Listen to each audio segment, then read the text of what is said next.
Сәлем достар, сіздермен бүгін блины десерт жасаймыз. Дәмі өте керемет, жұмсақ болып шығады. Блиннің дайындалу рецептісі менің каналымда бар, содан қарап көрсеңіздер болады. Дайын болған массамызға красительді салып, жақсылап араластырамыз. Қызыл болғанша красительді салу керек. Дайын болған блинімізді қызып тұрған сковородкаға екі жағын пісіріп аламыз. Ортасындағы салмасында менде бисквитті осылай домалақ шеңберде кесіп аламыз. Блинімізді жайып, кремді жағып, жаңағы кесіп алған домалақ бисквитімізді қойып, қайттан креммен жағып шығамыз. Туралған клубникаларды салып, блинімізді орап шығатын боламыз. Орап болған соң жіппен байлаймыз.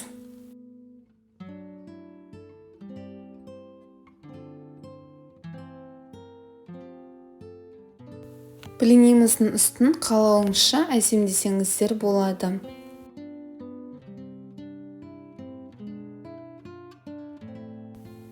Блиннің десертіміз өте нәзік, жұмсақ, дәмі керемет болып шығады.